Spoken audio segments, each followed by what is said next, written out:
Olá pessoal, tudo bem com vocês? Hoje vamos compartilhar juntos o capítulo 17 e 18 do livro de João.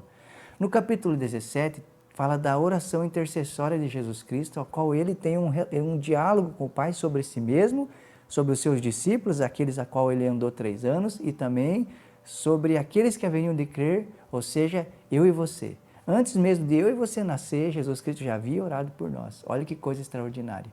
E sobre o que ele ora? Se o capítulo 15 é chamado o capítulo da permanência, porque fala várias vezes sobre permanecer, o capítulo 17 é o capítulo da unidade. Jesus Cristo ora ao Pai para que eu e você sejamos um, para que a gente viva em unidade.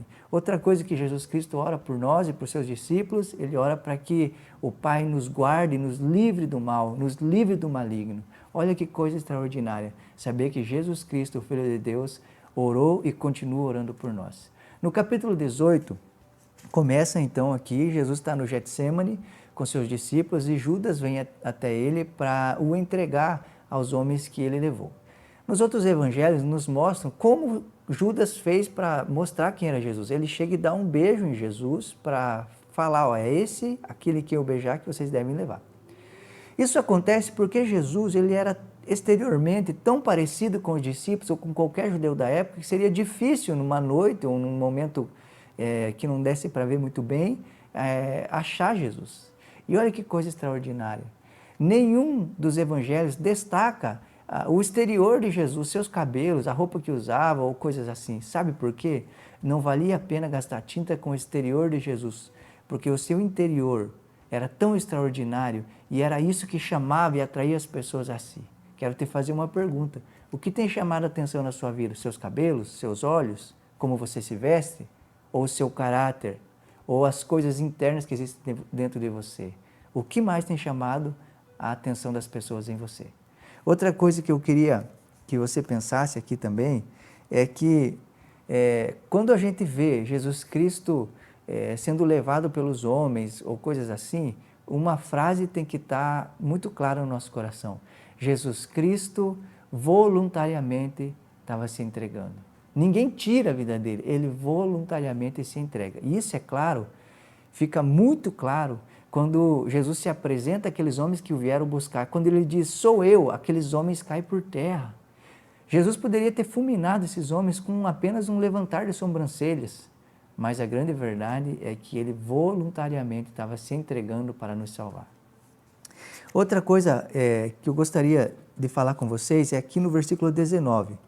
Enquanto isso, o sumo sacerdote interrogou Jesus acerca dos seus discípulos e dos seus ensinamentos. Respondeu-lhes Jesus, eu falei abertamente ao mundo, sempre ensinei nas sinagogas e no templo, onde todos os judeus se reuniam.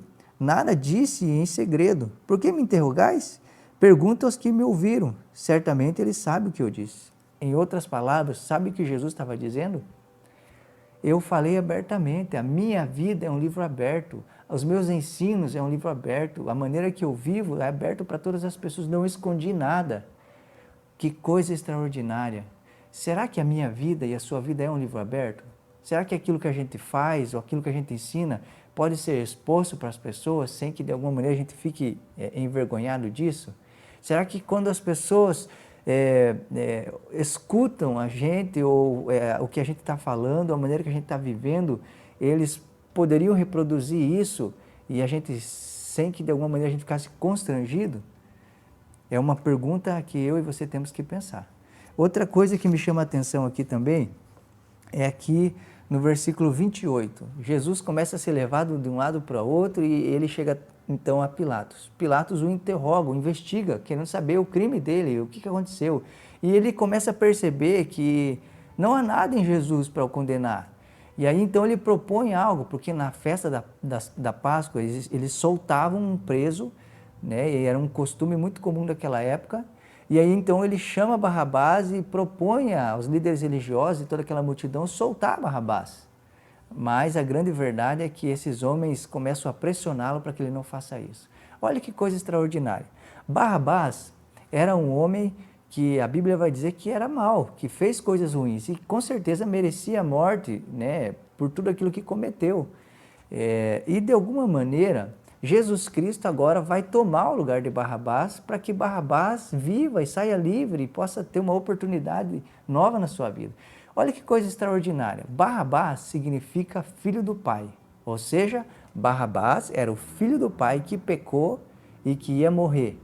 E Jesus Cristo era o filho do Pai que nunca pecou, muito pelo contrário, só fez coisas extraordinárias, mas que agora ia tomar o lugar desse filho do Pai que pecou. A grande verdade é que Barrabás representa eu e você, que fizemos coisas ruins e más e com certeza merecíamos a morte, uma eternidade longe do Pai.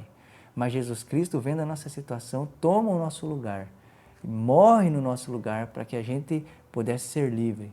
Essa é uma doutrina do Evangelho chamada substituição, que eu e você possamos olhar de maneira mais profunda e aprender de maneira mais extraordinária essa obra redentora de Jesus sobre nós.